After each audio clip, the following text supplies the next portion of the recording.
Sí, bueno, buenas tardes. En primer lugar es obligado, yo creo que todos lo estamos haciendo, pero en mi caso por muchos motivos tengo que hacerlo, necesariamente dar las gracias a Íñigo del Guayo como alma mater desde el punto de vista jurídico de las actividades en el plano legal del Club Español de la Energía, y Arcadio, por supuesto, que es el máximo responsable de la institución y que en el que todos los que nos movemos en el sector de la energía siempre hemos encontrado muchísimo apoyo. Yo, como promotor de actividades en el club, muchas veces me he acercado y siempre el Club Español de la Energía te recibe bien, te apoya, te ayuda y está al servicio de cualquier nueva iniciativa que tenga que ver con este sector. Tenemos una última mesa redonda antes de la intervención del profesor Ariño, centrada en el ámbito de las renovables y de la eficiencia. Yo creo que es una mesa que está muy bien seleccionada y que es muy completa porque integra, sin decir por ello que el plano académico no tenga esa vertiente práctica, pero integra sólidas aportaciones desde el punto de vista académico con la presencia en el día a día del servicio jurídico de una compañía, y además de una compañía tan importante como Acciona, y en ese sentido creo que esto nos puede proporcionar una visión muy completa y quizá a lo mejor también, no sé si surgirá durante las intervenciones, pues reflexiva y crítica en relación con el panorama de la regulación. Creo que el sector que quedaba por tocar en mayor detalle, tal y como está estructurada la jornada, es el tema de renovables, eficiencia y demás. Obviamente ustedes no vienen a escucharme a mí, sino vienen a escuchar a los ponentes, por tanto yo no voy a perder un minuto más de su tiempo, y en este sentido pues presentarles en primer lugar a José Julio Figueroa, que es el director de los servicios jurídicos de Acciona.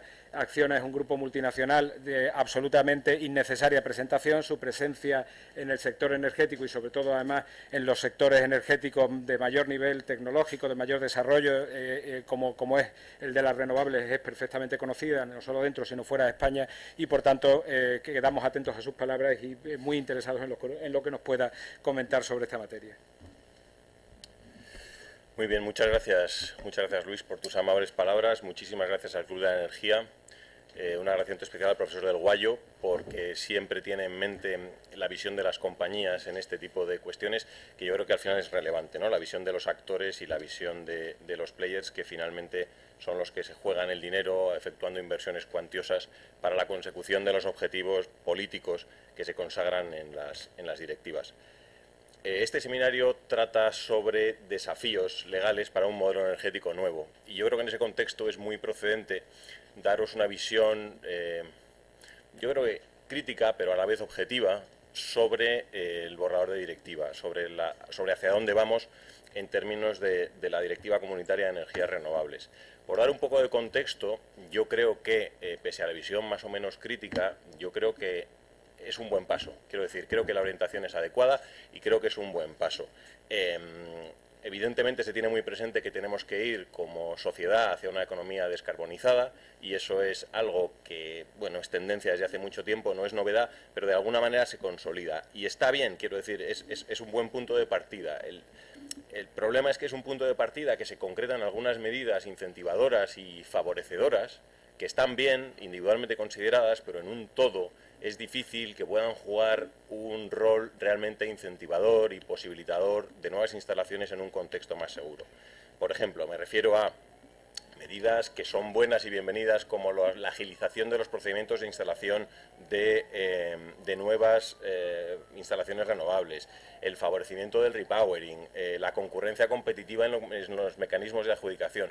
Todas estas medidas que están contempladas en la directiva son buenas, pero ya os digo, es difícil considerar que de la suma de estas medidas individuales se pueda entender que existe un todo que verdaderamente, de una manera decidida, de una manera firme, favorezca el desarrollo y la implantación de un sistema descarbonizado. Mis elementos críticos al final tienen que ver en 4 o 5 pinceladas con cuestiones en las que yo creo que la práctica europea y la visión de la Comisión se aleja definitivamente de la visión real de las empresas. Un dato, por ejemplo, la directiva habla de repowering, y habla de repowering tratando de favorecerlo simplemente por la vía de simplificar los trámites administrativos y de hacerlos lo más cortos posibles, los trámites administrativos encaminados al repowering de unas instalaciones. Sin embargo, ¿por qué la directiva es ajena a algo que es absolutamente un trending topic? Perdonad por esta expresión, un trending topic en el sector. ¿Por qué es ajena, por ejemplo, a la extensión de vida útil de las instalaciones? ¿Por qué se plantea el repowering como una solución El repowering, como todos conoceréis, tiene que ver básicamente con la sustitución de antiguas instalaciones por nuevas instalaciones, generalmente más potentes, generalmente más eficientes, generalmente, en fin, generalmente mejores, de acuerdo, en emplazamientos actuales, lo cual tiene evidentes ventajas. Pero ¿por qué ni siquiera se aborda el debate de por qué es mejor hacerlo a través de un repowering en lugar de extender la vida útil de las instalaciones que ya tenemos? Nadie lo sabe, no se sabe si se ha considerado, no se sabe si de verdad se ha desechado por algún motivo específico. No hay no hay un verdadero debate, o la apariencia es que no hay un verdadero debate de fondo que analice realmente la casuística y las preocupaciones reales, las verdaderas, las del día a día de las personas que se sientan en las mesas donde se toman las decisiones de inversión, que finalmente, como decía antes, son las que posibilitan el cumplimiento o no de las políticas, porque recordemos que los estados promueven marcos favorecedores de determinadas inversiones, pero las inversiones no las hacen los estados. Las inversiones las hacen players privados sobre la base de la confianza que les puede posibilitar un determinado marco, que es el que la directiva trata de establecer.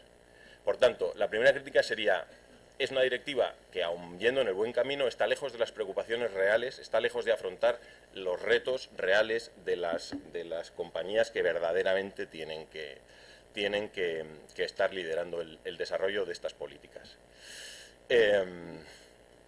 Subyace también en esta directiva una cierta ingenuidad, en mi opinión, y una total acriticidad sobre lo que ha pasado. Uno diría, con una perspectiva un poco adanista, que la Unión Europea básicamente acaba de empezar con el tema de las renovables, no tiene ningún tipo de experiencia y de repente toma unas medidas. ¿Cómo es posible que no se haga un análisis más o menos crítico de la evolución de las energías renovables en los últimos 15 años, bueno, señaladamente desde la directiva del 2009? Quiero decir, ¿cómo es posible que se aborden temas que son absolutamente esenciales para llevar a término todas estas finalidades, como por ejemplo la estabilidad regulatoria? ¿Cómo es posible que todo esto se aborde sin hacer una visión crítica de lo que ha sucedido? Porque esto no ha sucedido solo en España, la inestabilidad regulatoria. Ha sucedido en Portugal, ha sucedido en Polonia, ha sucedido en Italia. Quiero decir que son muchos los países de la Unión Europea donde estas cosas han sucedido. Y sin embargo aquí se hace un planteamiento, que ahora veremos por dónde van los tiros, porque se hace un planteamiento absolutamente acrítico como si nada estuviera sucedido. Por tanto, mi percepción es que la directiva también es un poco ingenua en ese enfoque. Mi percepción es que básicamente es más un diseño de papel que un diseño de realidad, es la sensación, ¿no? Y efectivamente, además de señalar cuáles son las políticas de dirección que hay que llevar, se echa de menos que alguien establezca una serie de medidas verdaderamente imperativas e incluso coercitivas para corregir las desviaciones que se puedan producir en el camino marcado. Y eso, por desgracia, tampoco está. Botones de muestra de lo que estoy diciendo. Bueno, yo creo que claramente la falta de determinación de una serie de criterios legales firmes y definitivos que los Estados miembros tienen que respetar para el desarrollo de esos planes de desarrollo de las energías renovables de los que hay que partir, en defecto, como sabéis, del objetivo individualizado por cada uno de los países. Ahora, bueno, habéis, como todos conocéis, el objetivo ahora es conjunto, no individualizado. Cada uno de los países va a partir de una base y de una manera trienal se van a tener que efectuar una serie de planes donde cada país, de una manera bastante libre, por cierto, va a tener que diseñar sus propias estrategias para el cumplimiento. Bueno, pues eso es una manera que está muy bien de hacer las cosas, pero es muy voluntarista.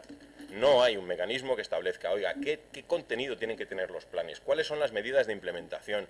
¿Cuáles son los supuestos en los que un país que lo único que pretenda es cumplir sobre el papel pueda haberse apercibido en la redacción del plan o pueda haberse sancionado si el contenido del plan no se cumple? De eso tampoco hay ningún rastro. Tampoco hay un rastro que justifique verdaderamente lo que podríamos considerar claramente un paso atrás. Es decir, antes teníamos un objetivo vinculante para cada uno de los países y ahora no lo tenemos, ahora tenemos un objetivo agregado. ¿Cuál es la explicación de eso?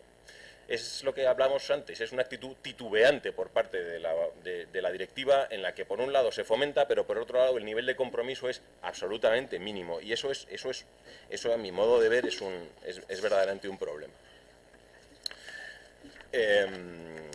Por otro lado, la directiva yo creo que ha perdido la oportunidad de afrontar una serie de cuestiones que son relevantes y que se echan de menos. Por ejemplo, un principio general de adopción de medidas coherentes con la política de fomento de las energías renovables y un principio general de prohibición por parte de los países de la implementación de medidas que puedan ser contrarias para el objetivo. Es decir, ¿qué pasa con el país que con una mano efectúa sus planes y, bueno, establece determinados mecanismos de favorecimiento, pero al mismo tiempo está favoreciendo otro tipo de energías o no está, quiero decir, o directamente no está evitando el favorecimiento de otro tipo de energías? ¿Por qué eso no se afronta en la directiva? ¿Por qué no se obliga a los Estados miembros a tomar medidas de ese cariz que básicamente les obliguen en un 100% comprometerse con los objetivos de esta directiva? Pues seguramente porque es casi imposible encontrar un compromiso en ese aspecto entre los países miembros. Seguramente ese es el motivo por el cual uno no se pretende ir más allá, pero es un defecto grave.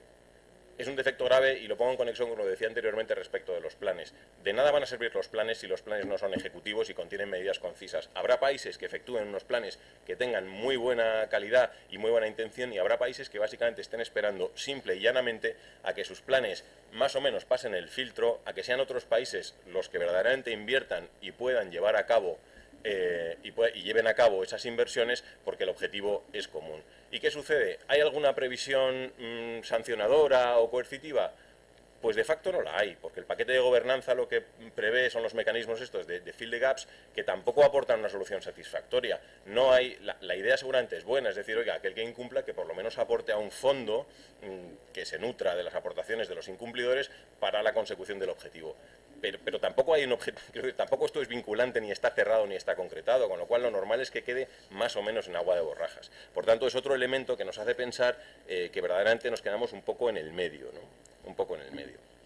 En cuanto a los sistemas de apoyo que también se establecen en la directiva, yo creo que se ha perdido una ocasión única para establecer algo que yo creo que cada vez va teniendo más cariz, y ahora nos ilustrará la profesora Villar sobre eso, creo, sobre el tema de las ayudas de Estado. Es absolutamente vital que las ayudas de Estado no se conviertan en un filtro ex post a los regímenes de apoyo a las energías renovables. La ocasión era de oro para poder concretar una serie de medidas, una serie de requisitos que, sujetos a un filtro posterior, pero ya de más detalle, se pudieran cumplir los regímenes retributivos para no fallar por el lado de las ayudas de Estado. Porque si no, vamos camino a una inseguridad constante. Y es una inseguridad constante ya no creada por los gobiernos, sino creada básicamente por las instituciones europeas. Y es vital. ¿Y por qué llegamos a este punto? Pues porque es lo que comentábamos anteriormente, hay un desapego a la realidad. Lo que no puede suceder es que uno tenga el miedo de que el régimen retributivo del que ha sido beneficiario sea declarado nulo 8 años después.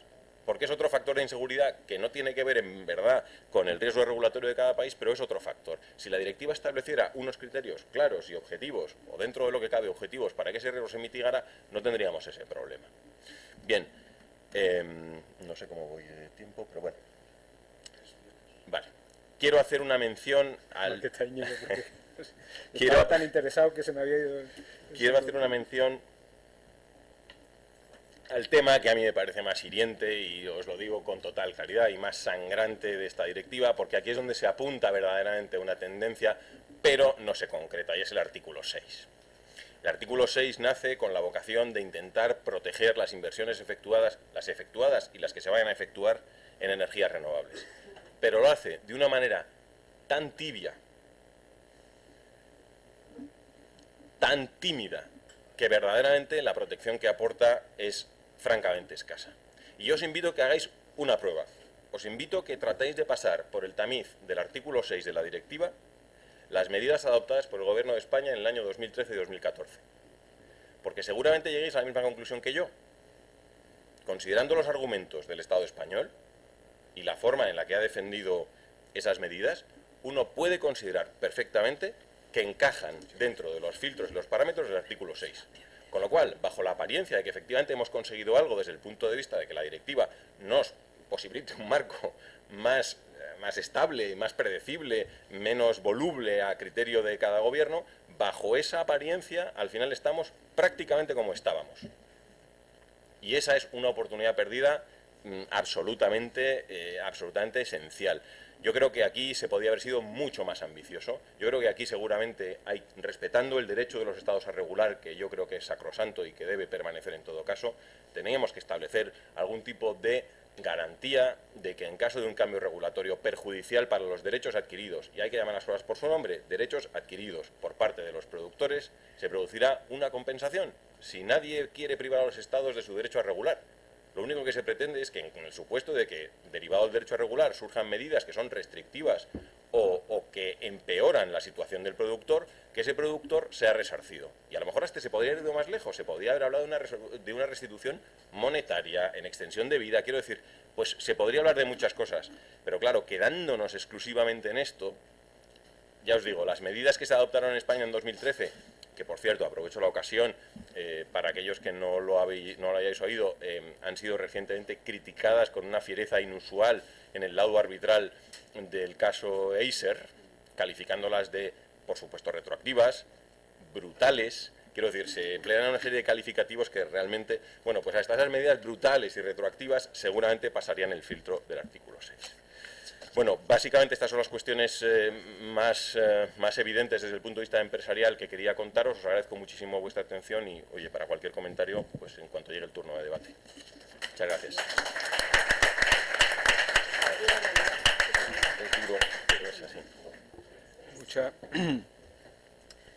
Muchas gracias.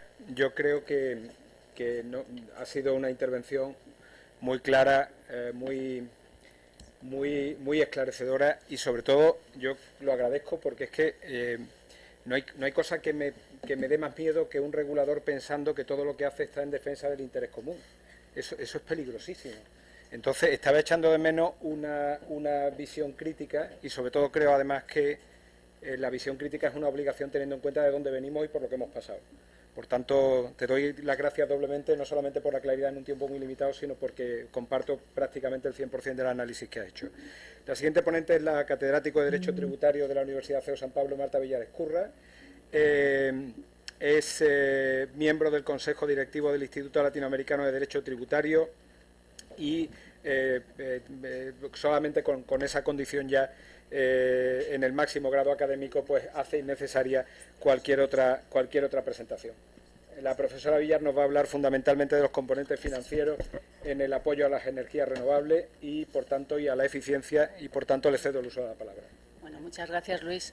Yo creo que el máximo mérito es haber contado con el profesor Del Guayo como miembro de un equipo de investigación que tuve la suerte de liderar gracias a una ayuda de la Comisión Europea en un proyecto muy interesante y del que he aprendido pues un montón, porque mi experiencia lógicamente es en el marco de me he movido en el marco de la fiscalidad, en el marco del derecho financiero y tributario, y llevo unos cuantos años dedicada al estudio de los problemas medioambientales y de cómo el instrumento fiscal debe o no ayudar y en qué medida al desarrollo de energías limpias.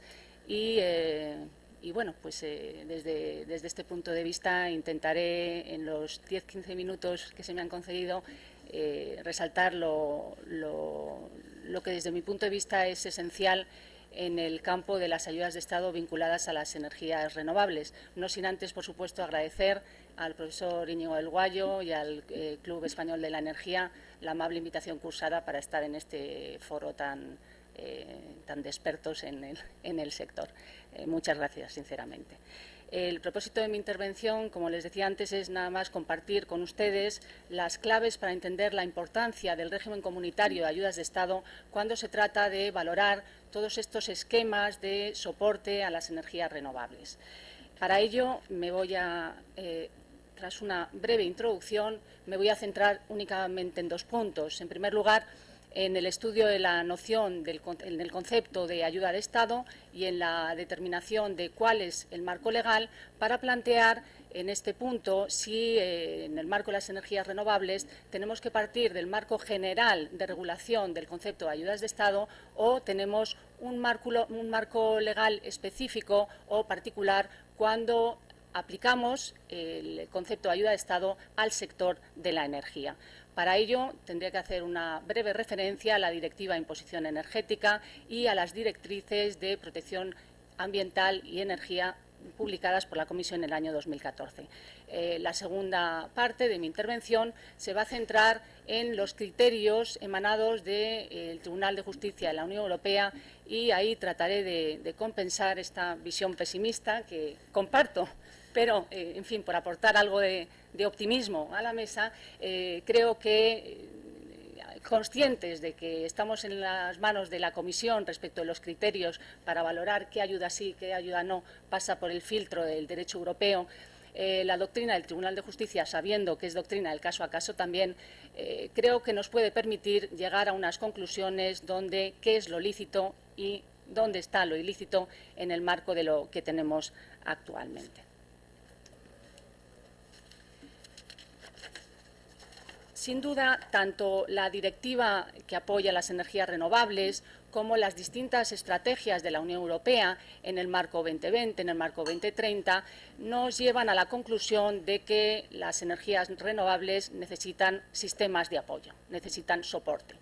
No estamos en el mismo nivel que Dinamarca, que parece que casi no va a necesitar de soportes públicos en los próximos años para llegar a sus objetivos, pero sí que tenemos que tener en cuenta que la misma directiva de que apoya las energías renovables prevé y define los sistemas de apoyo.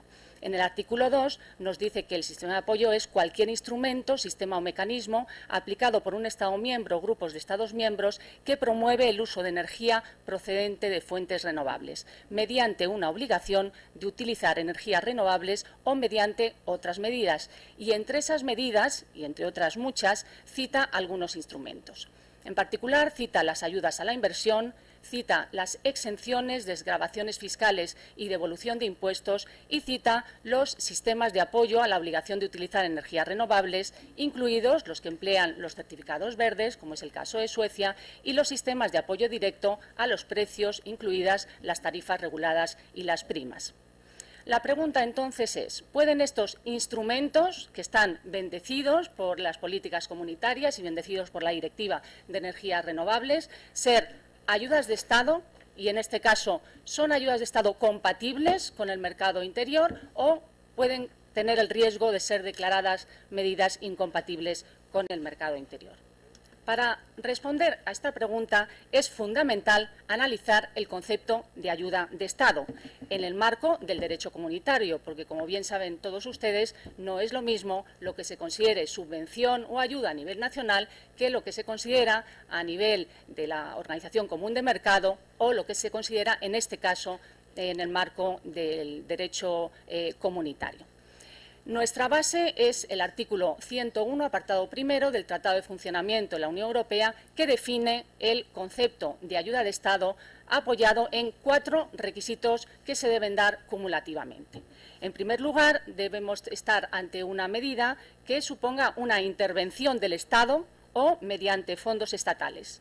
En segundo lugar, esa medida debe afectar a los intercambios entre los Estados miembros. En tercer lugar, debe suponer una ventaja selectiva para determinados beneficiarios, empresas o producciones. Esta es la cuestión más difícil de evaluar en los casos concretos. Y, por último, debe falsear o amenazar de falsear la competencia.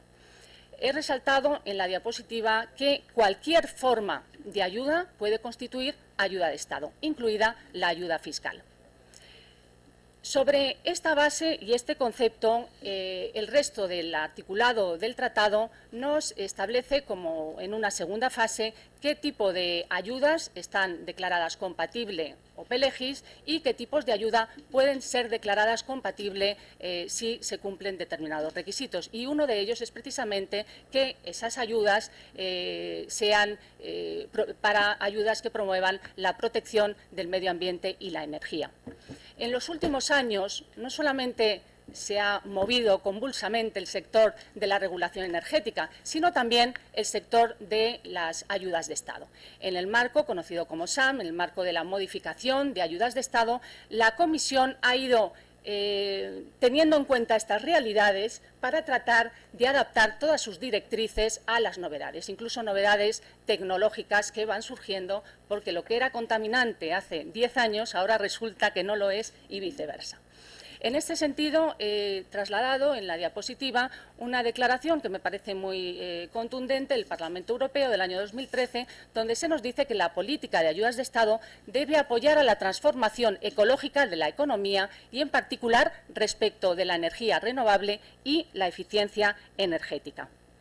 En el marco de esta reforma también es verdad que hay que destacar los esfuerzos de la Comisión, a la que últimamente estamos añadiendo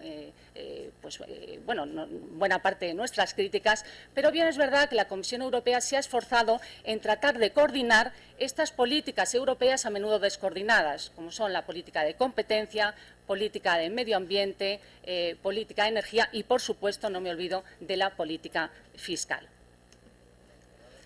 Se plantea, cuando aplicamos este concepto, esta noción de ayudas de Estado al sector energético, la primera pregunta de si hemos de aplicar las normas generales o tenemos un contexto jurídico particular. Y aquí quiero llamar la atención sobre la necesidad de añadir a las normas del tratado y a la regulación básica que desarrolla las normas del tratado, con los reglamentos de exención por categoría y la regla de minimis, la directiva de imposición energética, el reglamento general de exención por categorías, que tiene un precepto, el artículo 44, que vincula la autorización automática al cumplimiento de los requisitos marcados por la Directiva de Imposición Energética y, por supuesto, las directrices de la Comisión sobre la aplicación de las ayudas de Estado con motivos de protección ambiental y de la energía. Por otro lado, si bien es verdad que tenemos este marco específico, la última comunicación de la Comisión, publicada en el año 2016, donde se recoge toda la jurisprudencia comunitaria y la posición de la Comisión sobre la valoración de estas ayudas a propósito de la noción de ayuda de Estado, parece dar un vuelco a la posibilidad de que existan normas específicas para determinados sectores, porque en esta comunicación la Comisión insiste en que la noción de ayuda de Estado es una noción única, objetiva y que ha de aplicarse por igual, sea cual sea la forma en que aparezca esta ayuda. Me parece que es un punto interesante a tener en cuenta en cómo estamos viendo la evolución de la Comisión. En cualquier caso, en esta comunicación, que es un documento bastante amplio, se refuerza el papel de la Comisión con un concepto expansivo de ayuda de Estado. Lo que sabíamos que era ayuda de Estado, con este documento, a raíz de la lectura de cuáles son los criterios con que se interpretan estos 4 requisitos que hemos mencionado antes, nos damos cuenta que se refuerza enormemente el papel de la Comisión frente a las potestades que deberían conservar los Estados miembros en materia reguladora y en materia de política fiscal, puesto que los Estados miembros no han cedido ni mucho menos más que poquitas parcelas de su soberanía en materia fiscal.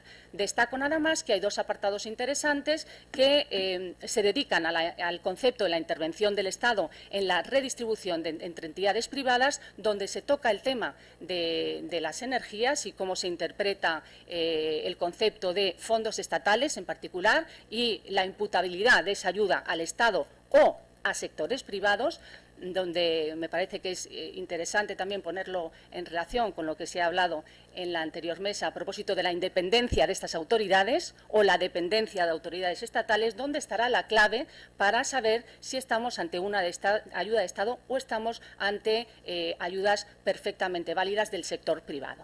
Y hay un apartado que se dedica a las cuestiones específicas relativas a las medidas fiscales. Esta comunicación de la Comisión también tiene la virtud, iba a decir, no sé si será virtud o defecto, de derogar cualquier interpretación anterior de la Comisión a propósito del concepto de ayuda de Estado y, en particular, unas directrices que utilizábamos mucho en materia de evaluación de las ayudas en forma fiscal, que era precisamente la forma de interpretar la noción de ayuda de Estado cuando la ayuda se trata de una reducción fiscal en el campo de la imposición directa. Por tanto, ya no podemos acudir a esos criterios, a la doctrina de los 3 pasos y al mecanismo de verificar si hay una derogación del sistema general de tributación, sino que tenemos que seguir ahora las pautas de este documento de la Comisión. Decía antes que es importante que si esa ayuda al sector de renovables es una ayuda en forma de reducción fiscal, o una exención o cualquier aligeramiento de una carga fiscal, tenemos que tener en cuenta que la Directiva de Imposición Energética, que armoniza los impuestos sobre determinados productos energéticos y de la electricidad, vincula esas reducciones fiscales y exenciones en los impuestos armonizados con las notificaciones en materia de ayudas de Estado. Por supuesto, el objetivo de esta norma armonizadora es asegurar el buen funcionamiento del mercado interior, igual que todas las directivas en materia de imposición, eliminando los obstáculos a la realización del mercado interior. La vía, en este caso, es el establecimiento en todos los países de un nivel mínimo de tributación. Pero es importante conocer que esta misma directiva deja libertad a los países para decidir si ese nivel mínimo lo alcanzan con un impuesto, con dos impuestos o con cuántas figuras tributarias. En todo caso, los Estados deben comunicar a la Comisión cuáles son los impuestos con los que consiguen ese nivel mínimo, y todo esto estaría en el marco de la directiva. Si un Estado no ha comunicado que con ese impuesto se consigue el nivel mínimo, aunque se trate de un impuesto a la energía y quepa en el ámbito de aplicación de la directiva, no será considerado impuesto armonizado, cuando se trate de valorar los criterios sobre si es ayuda compatible o no. El ámbito de la directiva cubre la mayor parte de la imposición sobre los productos energéticos, electricidad, gas natural y carbón. Para los incentivos en forma de reducciones fiscales y en forma de exenciones, los artículos 15 a 17 prevén la necesidad de notificar y los motivos por los que se pueden aplicar esos incentivos en forma de reducción o exenciones, incluso llegando por debajo del nivel mínimo de imposición o nivel cero de imposición. Y una de las causas más recurrentes utilizadas por los países es beneficiar a las empresas de alto consumo energético, que estarían incluidas si se trata de estos tributos en el ámbito de la directiva. Hay que ligar lo que establece la Directiva de Imposición Energética con lo que se recoge en el artículo 44 del Reglamento General de Exención por Categorías, que establece un sistema de aprobación automática sin necesidad de notificar previamente a la Comisión en el caso de que las reducciones fiscales cumplan el mínimo de tributación de la de energía. Allí, Marta, pues, por favor, si puedes ir más rápido. Bien. Resulta que es que me entretengo yo mucho con la fiscalidad. Voy a pasar a las directrices simplemente para marcar que las directrices contemplan en 3 apartados cómo se tienen que evaluar, cómo se tienen que valorar la promoción a las renovables, y para esos 3 apartados utiliza criterios absolutamente distintos. En cualquier caso, la sobreprotección de costes no es considerado ayuda compatible. Sí que hay que decir que la noción de ayuda es la general que hemos visto y que estas directrices se aplican exclusivamente para calificar de compatible o incompatible las ayudas con el mercado común. Las ayudas no solamente pueden venir en forma fiscal, sino que también podemos encontrarnos, y cada vez más, con ayudas parafiscales y con otras cargas financieras que constituyen ayudas. Y un buen ejemplo de jurisprudencia lo tenemos en la valoración por parte del Tribunal de Justicia de los sistemas de financiación en las redes eléctricas. Es fundamental aclarar la naturaleza tributaria de esas ayudas, porque en el caso de que fuera tributaria se beneficiaría de todo este régimen especial que he comentado antes, y la naturaleza jurídica de la medida de apoyo a las renovables dependerá en la evaluación comunitaria de 2 factores: la fuente de la ayuda y cómo esté estructurada, no del nomen juris, por supuesto, ni de cómo se esté regulando y categorizando en el ámbito nacional. Incluso si se canaliza esa vía mediante un sistema eléctrico que redistribuye costes, podemos estar ante una ayuda de Estado incompatible con el mercado interior. Paso muy rápido a la doctrina del Tribunal de Justicia. He destacado 4 sentencias que son claves, 2 sentencias muy interesantes que hacen repaso de toda la jurisprudencia anterior. Es conocida por todos ustedes seguro Preusen Electra, donde se nos deja tranquilos y se nos dice: la obligación de precios mínimos no plantea problemas de ayudas de Estado. En Bon de Coller se cambia completamente Preusen Electra y la misma sentencia nos dice que hay un salto cualitativo y que, aunque se establezca un precio mínimo, podemos estar ante una ayuda de Estado cuando esos fondos estatales están administrados por el Estado. En la sentencia siguiente se insiste en que basta que haya un control público de esos fondos para que se cumpla el primero de los requisitos que hemos enunciado de ayuda de Estado y estemos hablando de una ayuda potencialmente prohibida. Y en Francia versus Comisión se insiste en que el constante control público de los importes es motivo suficiente para que se trate de fondos públicos. De manera que lo que se nos plantea en el ámbito de las renovables es dónde está la línea divisoria entre recursos privados y recursos públicos. Punto de partida. Los precios mínimos a cargo de los consumidores no suponen el uso de recursos públicos, lo ratifica la sentencia Van Tigel, y, por tanto, no hay ayuda de Estado. Pero no nos podemos quedar aquí. Tenemos que seguir investigando si los componentes de ese sistema de apoyo son impuestos indirectos, exacciones parafiscales o cargas de naturaleza pública, porque entonces, si hay control y administración de los fondos, estamos ante ayuda pública. A esos criterios tradicionales que me he referido antes, quisiera añadir dos casos interesantísimos recientes. En un caso se valora el sistema de ayuda energético de Austria y se decide que hay una ayuda de Estado incompatible porque además no procede la analogía de ese sistema con los impuestos indirectos, con la Directiva de Imposición Energética, y por tanto la ayuda es prohibida. Y en el caso recientísimo de enero de este año, Instituto de Recovero Santa Lucía, se estima que la legislación italiana, que no consideraba que aquí hubiera impuestos, ha creado una figura impositiva, con lo cual se da el visto bueno a eso que, siguiendo el criterio de Austria versus Comisión, sería ayuda incompatible. Paso ya a las conclusiones. Simplemente no descubro nada si digo que las ayudas financieras a las energías renovables deben respetar el régimen de ayudas de Estado y, tal y como lo interpreta el Tribunal de Justicia, casi es peor lo que tenemos en materia fiscal que lo que tenemos en las sentencias del sector energético. Y que el Tribunal de Justicia tiene una línea muy difusa entre lo que es fijación de precios mínimos y mecanismos basados en impuestos y exacciones parafiscales. Para tranquilidad de todos, no hay ayuda de Estado. En primer lugar, si la intervención pública se limita a la fijación de precios mínimos. En segundo lugar, si no hay transferencia de recursos públicos en absoluto. Y en tercer lugar, si se impone a las empresas la obligación de comprar ciertos productos con sus propios recursos. Solo habrá ayuda de Estado cuando haya intervención pública para crear y controlar un sistema de asignación de recursos a ciertas empresas u operadores. Muchas gracias y perdón si me he pasado de tiempo.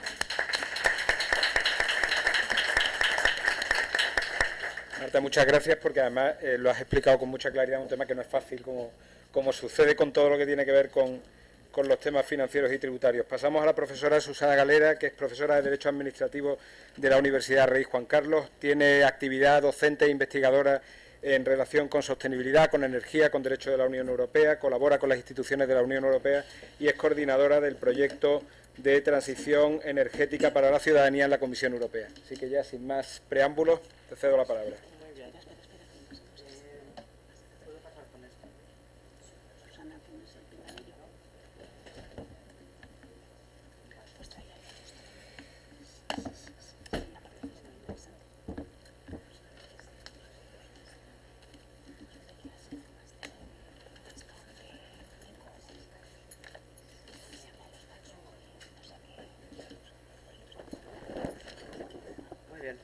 Muchas gracias por la...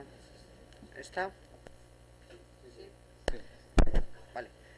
Muchas gracias por la presentación. Gracias al profesor Íñigo del Guayo. Gracias a el Club de la Energía por darme de nuevo la oportunidad de estar aquí. Un entorno en el que yo no sé si aprenderán algo de mí. Yo, desde luego, de mi auditorio suelo llevarme alguna enseñanza. Por despiste me había preparado una intervención de 40 minutos. En fin, no se preocupen, no van a pagar ustedes mi despiste. Entonces voy a ir como muy deprisa y yo, como ustedes, pues me apetece mucho oír al profesor Ariño para cerrar. Hace mucho tiempo que no le oigo, aunque le sigo leyendo, y ya es la hora de comer. Bien, pues vamos a hablar de eficiencia energética muy rápidamente. La eficiencia energética no es la niña bonita de la energía, La niña bonita son las renovables, ¿vale? Y el mercado también es una parte. Entonces, la eficiencia energética como que se queda así identificada con, hombre, cubiertas, buenos aislamientos, buenas ventanas, productos etiquetados, tal, no sé qué.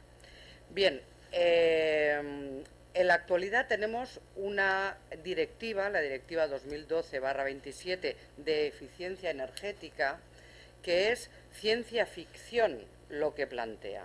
Es ciencia ficción. Y una ficción, la verdad es que como muy interesante. Antes se ha dicho de dónde venimos y a dónde vamos. Vamos a que Ridley Scott, por ejemplo, nos pueda hacer una película de esto, que son objetivos políticos en los que se está trabajando y cuyas medidas de consecución ya están en la directiva. A ver, esto se oye, se ve.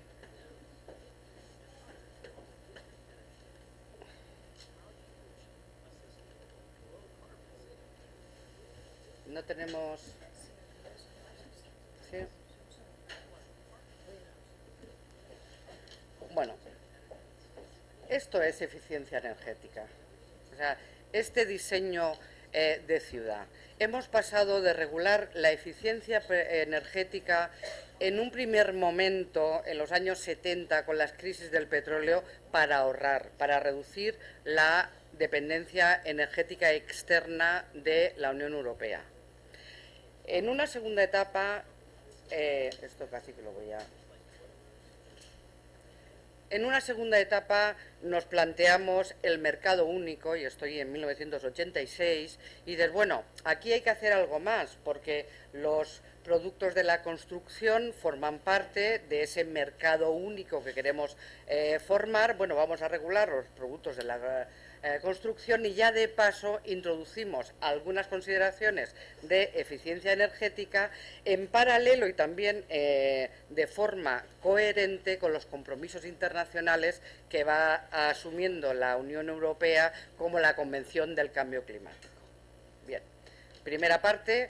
Segunda parte, eficiencia energética y ya con un componente ambiental. Tercera fase de la regulación de la eficiencia energética. Pues estamos en esa tercera fase, en esa tercera etapa, lo que se nos solapa con el nunca conseguido implantado mercado único de la energía, y esa etapa la podemos identificar que empieza con las estrategias de Lisboa del 2001. En las estrategias de Lisboa del 2001 dicen: la energía, además de objetivos de seguridad, ahorro y ambientales, tiene otra proyección, que es la proyección de ser un sector potentísimo para la reconstrucción de Europa y para la creación de empleos de calidad. Coincidiendo, y ya estamos ya en el 2001, coincidiendo con que ya se hace una previsión en esa época que en el 2020 las infraestructuras energéticas europeas va a haber que renovarlas. Se habla de aging infrastructure. Bien. Entonces, en esa etapa dice, bueno, pues todo junto: ahorro, descarbonización, objetivos ambientales y factor de promoción. De hecho, esto es, bueno, esta es la última diapositiva, fíjense si me he dado prisa. Vale, gracias. Este es el dibujito que viene en la comunicación marco de la Comisión del 2016, del Winter Package del 2017, y a mí me parece muy acertada y muy gráfica, porque aquí está la unión de la energía tirando de todo lo demás, ¿vale? Tirando de la agenda digital, tirando de la inversión, tirando del empleo de calidad, de la capacitación, etcétera, etcétera. Bien.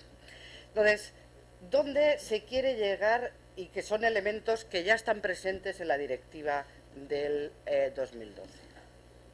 ¿Le doy una vez o dos? And cooling towers that take up. Vale. How do you achieve a sustainable, low-carbon city? With a district energy system. And the United Nations agrees. That's why we partnered with them, ICLEI, and others on the District Energy in Cities initiative. Why district energy?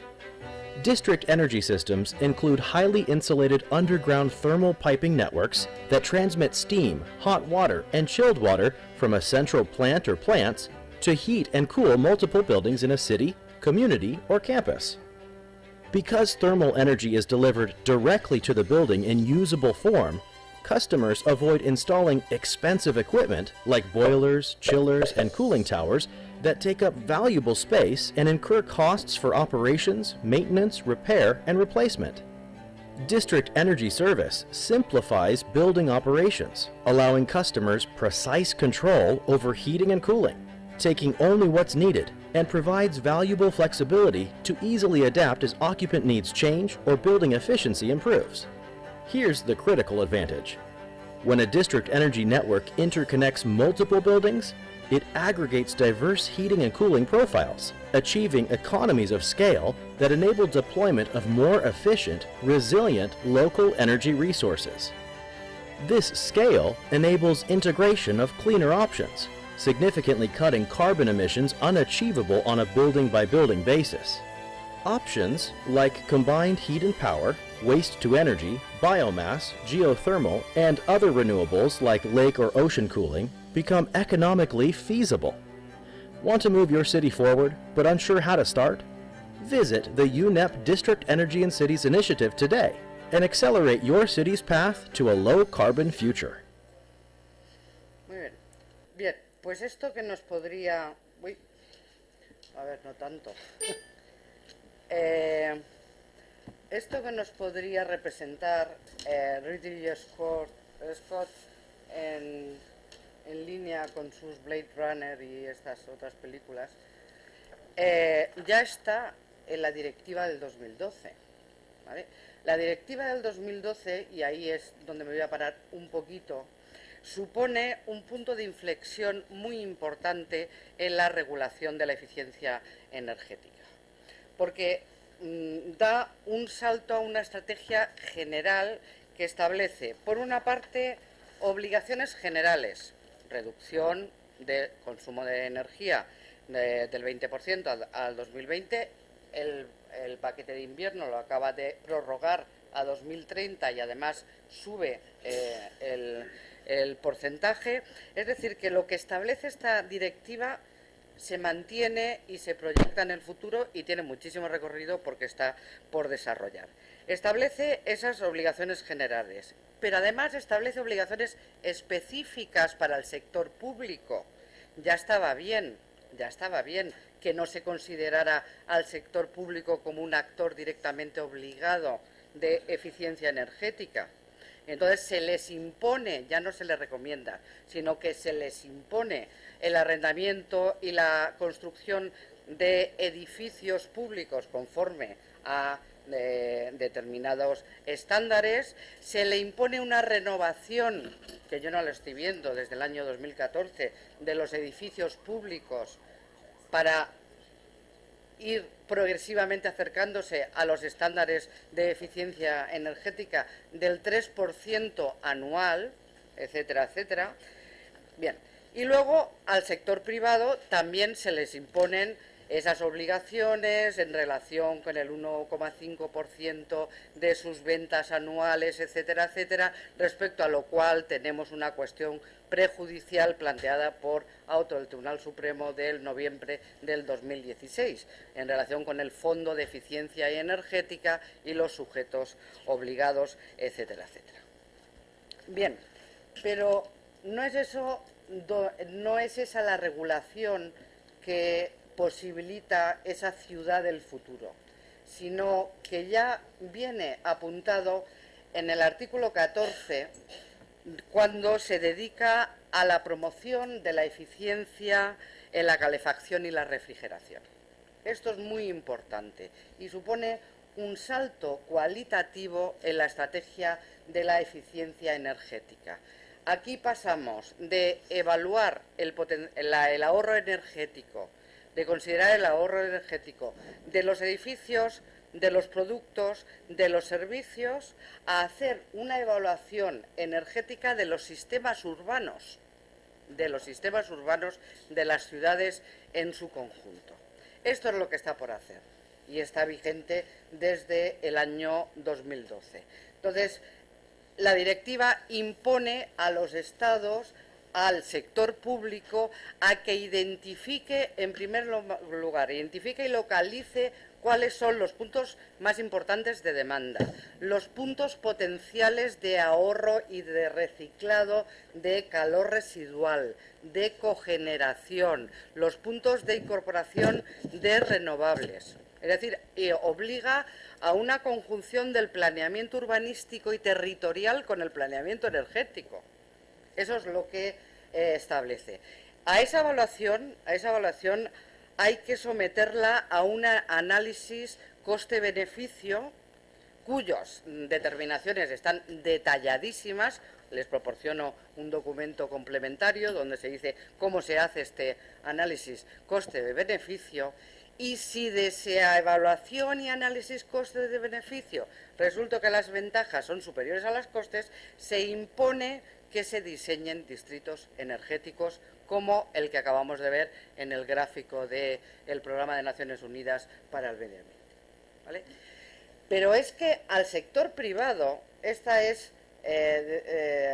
al sector privado también se le impone, y yo esto desconozco si se está aplicando, porque es una obligación que está vigente desde el 2015, desde mitad del 2015, que cuando se trata de instalaciones de generación eléctrica, cuando se trata de industrias que se van a instalar o que se van a renovar sustancialmente por encima de los 20 megavatios, el proceso de autorización tiene ahora una especie de fase previa que se parece mucho a la evaluación ambiental, de impacto ambiental, y que es el análisis de coste-beneficio para ver si le sale rentable o si es muy costoso a esas instalaciones incluir unidades de aprovechamiento del calor residual o instalaciones de cogeneración de alta eficiencia. Bien, esto está inédito, yo creo que en nuestro país se cumplió con la directiva, pero vamos, de una forma que no da satisfacción a estos requisitos. Estos son los en detalle las obligaciones, que no me voy a detener. En estos documentos de la Comisión se establece el detalle de cómo gestionar todo esto y, bueno, pues volvemos a... Este es el gráfico que les quería enseñar antes, que lo tengo aquí reproducido en la última diapositiva, que en definitiva, digamos que en conjunto estas estrategias conceptúan la transición energética, que es una cosa distinta de la descarbonización. Una cosa es la descarbonización, que está implícita en la transición energética, pero en la transición energética queremos llegar a otra parte, queremos renovar, queremos la conjunción del sector público y del sector privado para renovar esas infraestructuras energéticas añosas, pero para llegar a esto, la energía más limpia es la que no se demanda, incluso en la propuesta de reforma de la Directiva de Eficiencia Energética se enfatiza tanto en esto que dice que la eficiencia energética es una fuente más de energía. No me detengo más. Muchas gracias por su atención. Perfecto, muchas gracias. ¿Hay preguntas ahora o...? Vale. Y a la mesa anterior. Sí, pues preguntas, por favor, para esta mesa y para la anterior.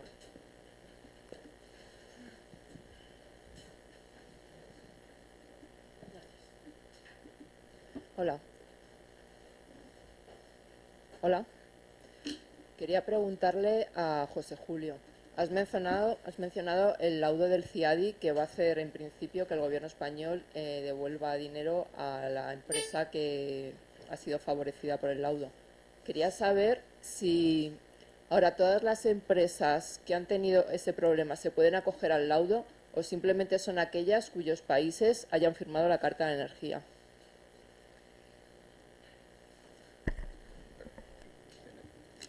Bueno, para José Julio, o si alguien del panel lo sabe. Igual se me... Sí.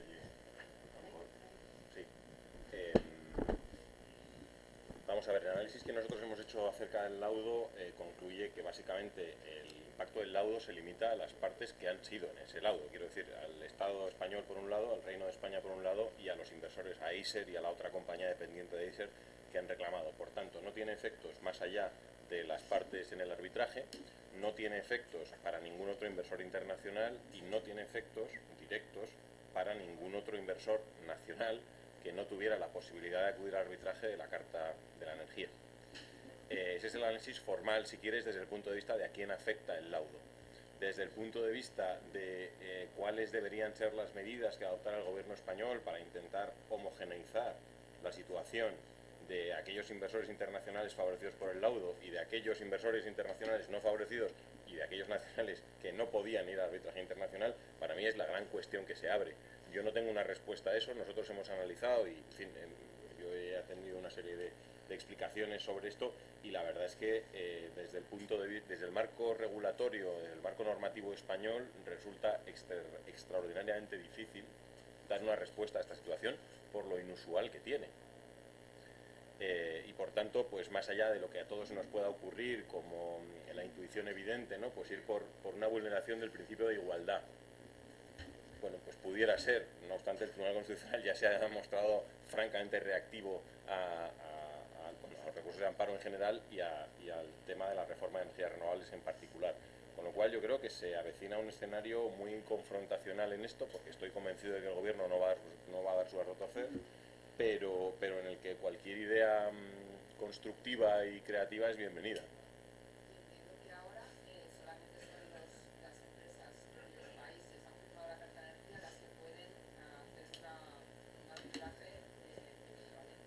Exacto. Son las empresas nacionales de estados firmantes de la Carta de Energía que no sean los del estado de origen de la discrepancia, claro, porque España, pues, lógicamente firmó el Tratado de la Carta de Energía. Sí, esa es la situación.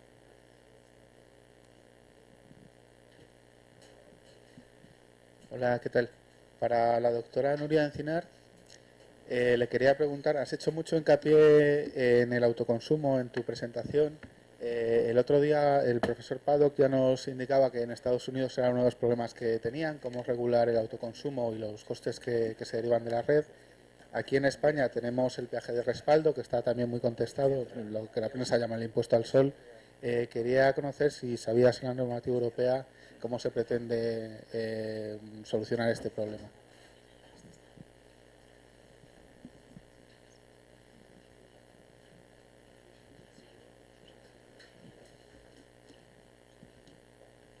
Vale, muchísimas gracias por tu pregunta, Roy.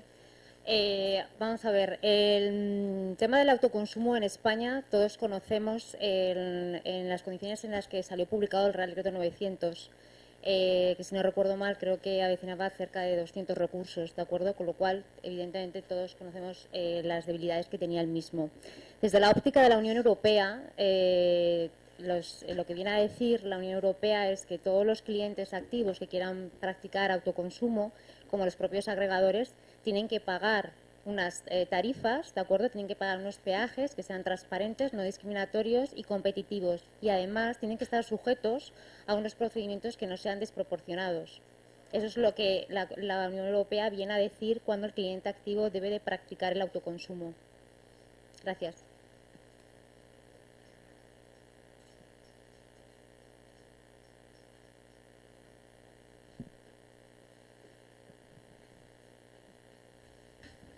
Tenía una pregunta para José Julio y una reflexión. La pregunta es, aunque ya me la imagino, uno de los, creo, problemas que me vienen preocupando desde hace tiempo en relación con las energías renovables es que está mal resuelta la cuestión de fomentar, por un lado, las energías renovables y, por otro, admitir que puede haber obstáculos impuestos muchas veces por entidades locales respecto de los impactos locales o regionales que puedan generar estas energías. Si uno observa el Tratado de la Unión de Funcionamiento de la Unión Europea, establece como objetivo el fomento de las renovables, examina los documentos donde se plasma la política energética o simplemente conoce las directivas de la Unión Europea sobre energías renovables, podría deducirse la existencia de un principio pro renovables. Sin embargo, cuando se ha planteado esta cuestión ante el Tribunal de Justicia de la Unión Europea, en un caso de la región de Puglia, se dijo que no existía ese principio, digamos, de prevalencia de las energías renovables respecto de otros bienes u otros valores que también se protegen por parte de la Unión Europea, y en este caso era la preservación de los valores de un lugar de interés comunitario, es decir, de un espacio protegido. Sin embargo, en España han sido muchas las sentencias que han admitido que incluso no valores ambientales o naturales de un espacio protegido, sino simplemente los valores de un suelo rural, porque así lo decide un municipio, impide que se implanten energías de este tipo. Por tanto, creo que ese principio pro renovables, que es deducible, como digo, de la normativa y de la política energética, tiene una eficacia muy débil y, por lo que veo, en esta directiva todavía cabe esperar un mayor debilitamiento. Y quería conocer su idea al respecto. Y en cuanto a la reflexión, pues me parece muy triste que tengamos que esperar de una directiva que refuerce las garantías de estabilidad regulatoria, es decir, que ya no confiamos en que el principio de seguridad jurídica o de confianza legítima que están en nuestra Constitución, al menos con la interpretación que ha hecho el Tribunal Constitucional, que no podamos esperar razonablemente que haya esa estabilidad en nuestro ordenamiento. Gracias. Sí, vale. Yo ya no sé, atendiendo la última reflexión, yo ya no sé qué tipo de garantía necesitaría. Quiero decir, ya no sé si sería de la Constitución interestelar, ya no lo sé, quiero decir, no sé exactamente cuál es la garantía que me proporcionaría a mí una base sólida como para poder asegurar el marco regulatorio. Quiero decir, porque al final en derecho todos sabemos que todo es opinable y que todo es, que todo es debatible, y al final se encuentra siempre el hueco por el que se cuelan este tipo de reformas, ¿no? Yo sigo pensando que la garantía más clara, y esto está todo inventado, la garantía más clara de cumplimiento de las obligaciones está en el derecho privado. Esto no deja de ser una relación de suministro entre una persona que produce energía y otra que la compra, y por tanto yo sigo sin entender por qué esquemas de derecho privado no se aplican, y en el derecho privado, pues cuando no incumple, salvo que concurran unas circunstancias muy acreditadas, pues tiene que pagar, ¿no? Eso es lo que sucede. Yendo a tu primera pregunta, efectivamente yo creo que es la oportunidad perdida que hablábamos antes. Quiero decir, ni hay un principio claro de prevalencia de las energías renovables, ni hay ningún tipo de disciplina que pudiera llegar a imponer la instalación de estas instalaciones en un mundo que se ha convertido en un mundo completamente NIMBY. No sé si estáis familiarizados con este término anglosajón de not in my backyard, ¿no? Nadie quiere tener nada en su backyard, nadie quiere estar cerca de las instalaciones de producción, nadie quiere que le afecten el paisaje, y sin embargo todo el mundo quiere que cuando le das al interruptor se encienda la luz. Entonces, claro, hay algo de contradictorio en esto. No hay absolutamente nada de eso. De hecho, quiero decir, pudiéramos llegar a pensar, estabas hablando a nivel municipal, pero pudiéramos llegar a pensar que incluso pudiera llegar a haber países dentro de la Unión Europea que acaben siendo grandes productores de energía en detrimento de otros, más ricos por otros motivos, que no tuvieran que estar sometidos a las servidumbres de las instalaciones, ¿no? Asumiendo que hubiera un mercado único, que las redes funcionaran correctamente. Quiero decir, nada está pensado en esa clave, en definitiva. Perdón, pido disculpas porque nadie ha venido a oírme a mí, pero es que no tengo más remedio. Si me callo, reviento. Vamos a ver. Coordinación de la política energética europea y la política medioambiental, 0. Coordinación de la política energética y la política en ordenación del territorio, 0. Pero es que además se hace alarde de la falta de coordinación. Los planes territoriales salen sin referencia a las infraestructuras energéticas en el territorio. Hay que ser ya muy ingenuo para pensar que un planificador territorial puede definir 50 años antes cuál va a ser el futuro de todas las actividades que se van a desarrollar en un territorio en los 50 años siguientes. ¿Cuál es el truco de eso? El truco es que todo está fuera de ordenación. Y como todo está fuera de ordenación, hay que pasar por la autoridad pública. Esto daría mucha hay una jornada para hablar de la futura regulación y yo creo que, y seguramente el profesor Ariño nos ilustre sobre ello, haría falta una jornada para replantearnos la regulación. Conceptos jurídicos indeterminados, todos los del mundo y más. Evaluación, hablamos de las evaluaciones. ¿Sabéis lo que hizo la Unión Europea después de 2 años de estudios sobre los gases, sobre el gas y el petróleo no convencional, mientras en Estados Unidos se estaba adaptando su estructura productiva en materia energética? Decir que cada país hiciera lo que quisiera, pero que había que hacer una evaluación ambiental estratégica. Evaluación ambiental estratégica que suponía que la planificación del sector del gas natural y la energía eléctrica había que replantearse si había que volverla a someter a evaluación ambiental estratégica. Quiero decir, en mi opinión, la fuente jurídica fundamental de muchas de estas directivas es el artículo de las Cortes de Cádiz que decían que los españoles son justos y benéficos. Los buenos deseos están muy bien, pero un legislador riguroso tiene que diferenciar entre lo que es desideratum y lo que es normativa, y no siempre se diferencia entre lo que es norma y lo que son buenos deseos. Y en cuanto a la implementación con los mecanismos del derecho administrativo de los distintos países, el tema de los lugares de interés comunitario es paradigmático. Al final la solución no, es que tiene usted que hacer una evaluación específica, pero claro, el problema es que nadie estamos de acuerdo si la evaluación específica o no es suficiente y al final los proyectos energéticos tardan 12 años en ponerse en marcha. Eso no hay empresa que lo pueda soportar. Entonces, perdón, insisto, no quiero ser pesimista, pero quiero decir, está todo muy bien, pero hace falta un planteamiento. Tenemos un problema de dependencia terrible con un tubo que viene de Argelia y un tubo que viene de Rusia. En Estados Unidos lo ha resuelto de otra manera. Yo no digo ni que sea ni buena ni mala, pero me parece que tenemos mucho que aprender de ámbitos a lo mejor no tan bien intencionados, no tan confiados en el señor del boletín oficial correspondiente, pero sin duda, en mi opinión, mucho más eficaces.